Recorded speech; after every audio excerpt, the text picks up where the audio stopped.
Hai, jadi masih banyak banget yang tanya, dok masih perlu toner? Dok, fungsinya toner apa? Dok bisa nggak pakai toner? Oke, jadi aku kan kasih tahu kalian sebenarnya fungsi toner itu apa di video kali ini melalui eksperimen kecil. Jadi pastikan kalian tonton sampai habis, jangan sampai kalian skip. Nah, kita akan buat eksperimen kecil ya dengan spons. Yang ini aku tetesin toner. Nih, jadi yang ini udah aku kasih toner, si sponsnya, yang ini nggak kering. Kita coba letakkan serum.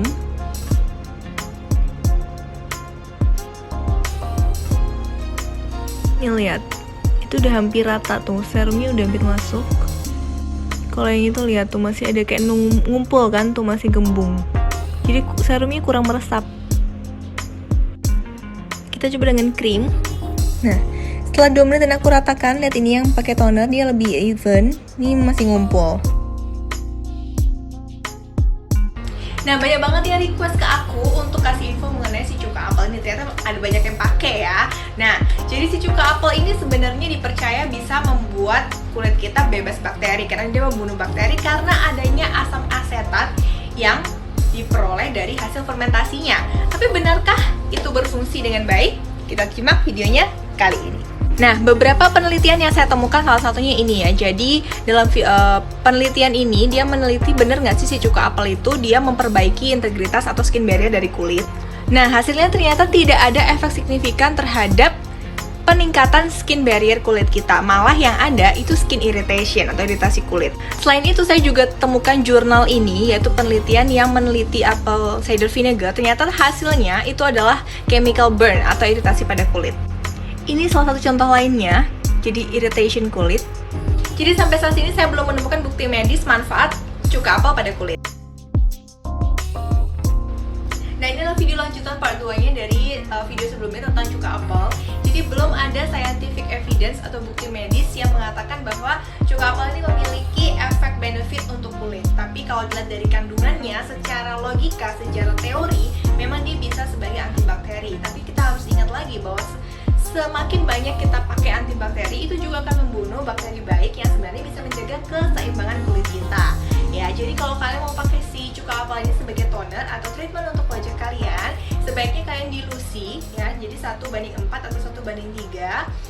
Cuka apelnya 1, 4 atau 3-nya itu air. Jadi kalian harus encerkan supaya dia tidak terlalu irritated buat kulit kalian.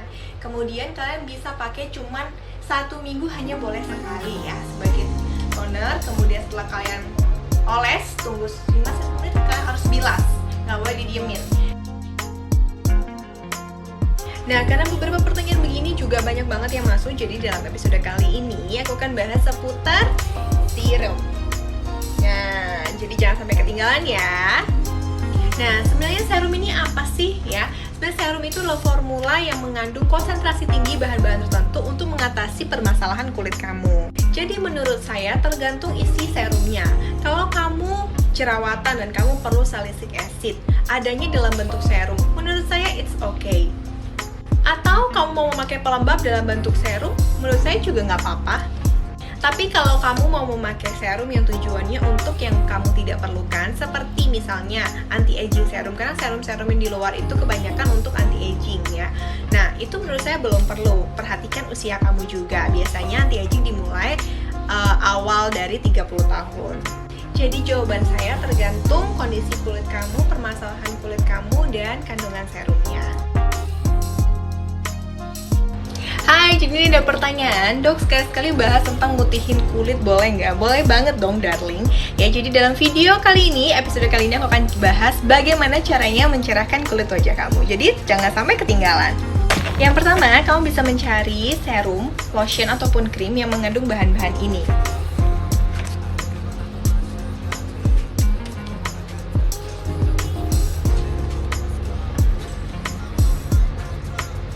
Yang kedua, lakukan chemical exfoliator secara rutin, kira-kira seperti ini.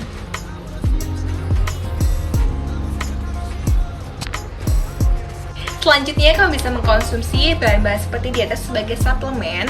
Nah, saran saya cari kandungan yang di atas dalam bahan makanan kamu ya. Suplemen tetaplah suplemen. Selanjutnya, sunblock ya. Jadi sebagus apapun serumnya, semahal apapun perawatan kamu, nggak pakai sunblock nihil. Yang terakhir, sabar. semuanya butuh waktu. Nah, ini jadi ada pertanyaan ini ya. Nah, dalam video kali ini aku akan berikan tips gimana caranya mengatasi muka kita yang berminyak, terutama di siang hari, supaya tetap menjaga keseimbangan oil, supaya nggak produksi oil tambah banyak. Keep on watching. Nah, kenapa alasan aku menganjurkan ke kalian cuci muka dengan sabun itu 2 kali ya. Kalau dengan air dan teman-teman yang wudhu, silahkan. Tapi dengan sabun hanya boleh 2 kali sehari ya. Jadi kamu harus pintar-pintar manage. Karena semakin kamu banyak cuci muka kamu, semakin kamu hilangkan oilnya, dan semakin kamu buat kering muka kamu, produksi minyak kamu di itu akan bertambah. Karena kenapa? Karena kelenjar minyak kamu tuh akan dapat signal, oh kulit gue nih di atas kering nih kayaknya nih, gue harus produksi minyak lebih banyak. Akan semakin banyak minyak yang terproduksi dan akan cenderung untuk close your pores. Nah, jadi ini tips dari aku untuk membuat muka kamu terlihat kurang berminyak di siang hari, hanya boleh 1 kali ya, no more. Nah, mungkin banyak yang belum menyadari apa yang kamu alami sekarang. Mungkin salah satu tanda skin barrier kamu rusak. Nah, mau tahu apa aja tandanya skin barrier kamu sudah rusak? Ikuti terus videonya. Tanda-tanda skin barrier kamu rusak adalah seperti ini. Lalu apa yang menyebabkan, dok, skin barrier aku bisa rusak? Penyebabnya ini.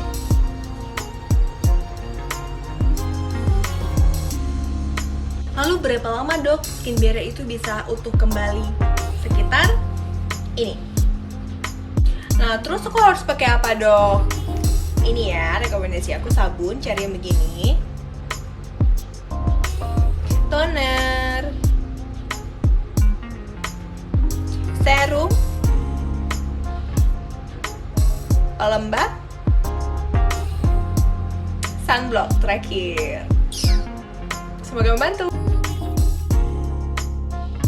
Hai, aku Dr. Z. Jadi episode kali ini, di video ini aku akan membahas seputar 7 tips untuk skincare kulit kering. Jadi tonton videonya sampai habis ya. Yang pertama, go easy with your cleanser. Change cleanser kalian dengan menggunakan ini. Jadi pagi hari ini, malam hari ini. Untuk dry skin, kalian mau gunakan yang hydrating toner, jadi yang non-drying toner ya. Jadi pakai toner kalian dengan 2 cara, yaitu taruh di kapas dan gunakan sebagai masker. Yang kedua, kalian pat atau tepuk-tepuk di wajah kalian. Ketiga, moisturizer, pelembab kalian cari yang seperti mengandung bahan-bahan di atas ini. Nah, kalian bisa gunakan pertama kali seluruh wajah. Yang kedua, oles lagi tambah di bagian yang paling kering. Nah, untuk exfoliator, kalian stick to AHA ya, karena yang lain can be too drying. Kalian bisa juga konsumsi suplemen yang mengandung omega fatty acid. Nah, ini adalah list yang harus kalian hindari karena bisa membuat kulit kalian kering. Last but not least, tabir surya. Good luck, pertanyaan di komen. Halo! Jadi dalam episode kali ini aku akan berikan 3 tips atau 3 cara reapply atau tumpuk ulang sunblock kamu kalau kamu memakai makeup. Tonton sampai habis videonya. Cara yang pertama yaitu kamu reapply sunblock kamu dengan menggunakan puff cushion. Jadi sunblocknya itu kamu taruh di atas puff, kemudian kamu reapply lagi. Jadi tidak akan membuat makeup kamu berantakan. Cara yang kedua yaitu kamu bisa menggunakan makeup yang disertai dengan SPF seperti bedak, foundation, BB. Jadi kamu bisa reapply lagi dengan syarat sunblock yang pertama kali kamu pakai itu harus layers atau harus banyak dan cover semuanya. Cara yang ketiga yaitu kamu bisa menggunakan micellar water atau toner untuk menghapus dulu. Kemudian kamu reapply sunblocknya dan kamu tutupin dengan concealer di beberapa tempat yang perlu. Jadi foundation free. Kamu pilih yang mana? 1, 2, 3. Komen ya. Dok, kalau kita sudah pakai pelembab atau makeup yang sudah ada SPF-nya, kita perlu pakai sunblock lagi? Enggak. Jawaban saya adalah yes, karena makeup yang ada SPF-nya untuk pelembab yang ada SPF, biasanya SPF-nya itu kecil ya, jadi tidak cukup untuk melindungi kulit kita secara keseluruhan. Jadi sebaiknya untuk pertama kali aplikasi, biasanya pada pagi hari, pada saat kamu mau beraktivitas, gunakan sunblock yang benar-benar sunblock ya, jadi jangan yang dicampur-campur. Nah, nanti kalau kamu mau reapply di siang hari, asal kamu tidak dalam keadaan kamu outdoor ya. Kalau kamu outdoor, sebaiknya aku sarankan reapply sunblock yang benar-benar sunblock. Tapi kalau kamu di indoor, kamu bisa gunakan either ya seperti cara-cara video aku cara reapply sunblock. Ditonton ya.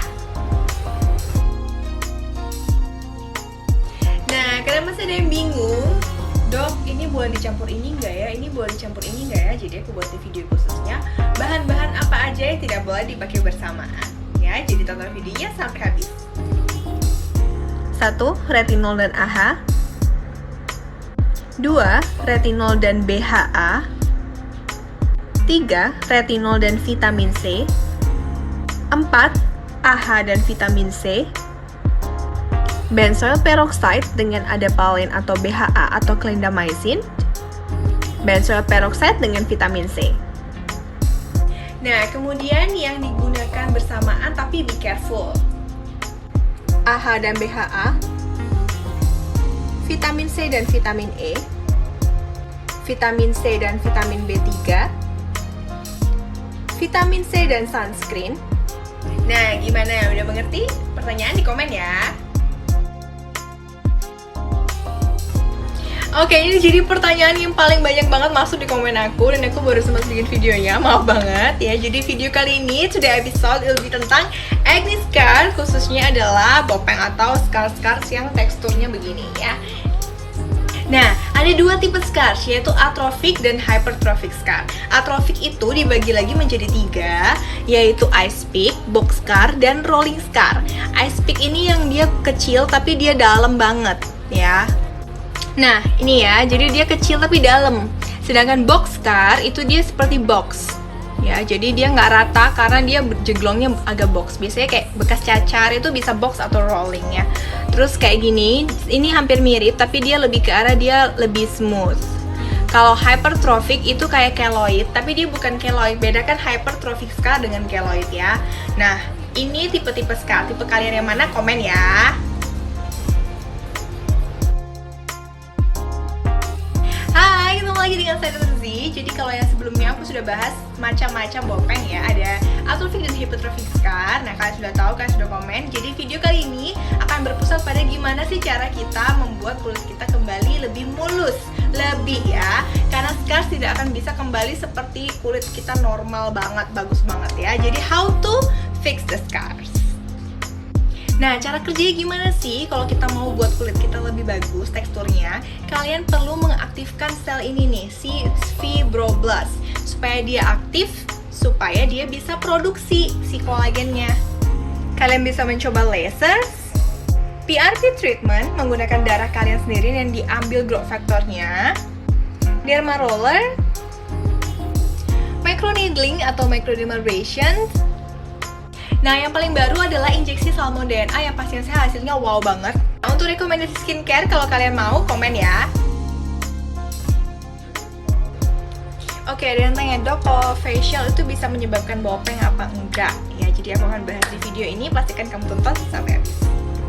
Nah, kalau bopeng yang kamu maksud adalah seperti ini, ya, facial tidak bisa menyebabkan ini, kecuali kalau kamu facialnya tidak benar, tidak steril, pengerjaannya tidak bersih, kamu bisa menyebabkan jerawat yang lebih parah ya. Jadi bisa menyebabkan bopeng seperti ini kalau ada jerawat yang dalam dan penyembuhannya tidak baik, dan cara menyembuhkan jerawatnya pun tidak baik.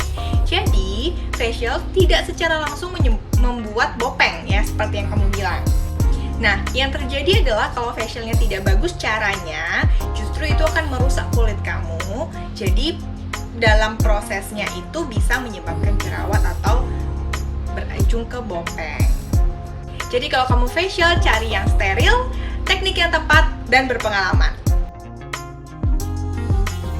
Urat wajah, nah, cek. Ada yang nanya, dok, kalau urat-urat di wajah itu gimana cara ngilanginnya? Jadi tonton videonya sampai habis ya. Urat-urat di wajah kamu mungkin seperti ini. Nah, ini namanya telangiectasis atau spider vein. Nah, mereka biasanya disebabkan bisa karena berbagai macam hal, seperti ini. Kalau penyebabnya adalah rosacea, biasanya bisa dikontrol dengan menggunakan krim-krim yang membuat calming atau meredakan kemerahannya, tapi tidak bisa hilang 100%. Nah, kalau karena krim, stop krimnya dengan durasi dan konsentrasi yang diturunkan perlahan-lahan. Memang telangiectasis ini tidak bisa hilang hanya dengan skincare saja. Jadi perlu bantuan dokter seperti skleroterapi, laser, kauter yang memang harus dilakukan oleh yang berpengalaman.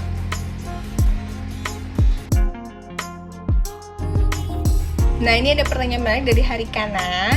Dok, gimana sih caranya ilangin kantong mata? Nah, akan kubahas di video ini ya, jangan kemana-mana. Nah, kantong mata yang kamu maksud yang gimana dulu nih? Kalau yang kayak gini, ini namanya aegypsal. Itu karena hipertrofi atau otot yang di sini lebih besar. Justru itu di Korea dicari loh, yang nggak ada mereka buat kayak gini. Tapi kalau ini beda lagi, ini disebabkan oleh ini.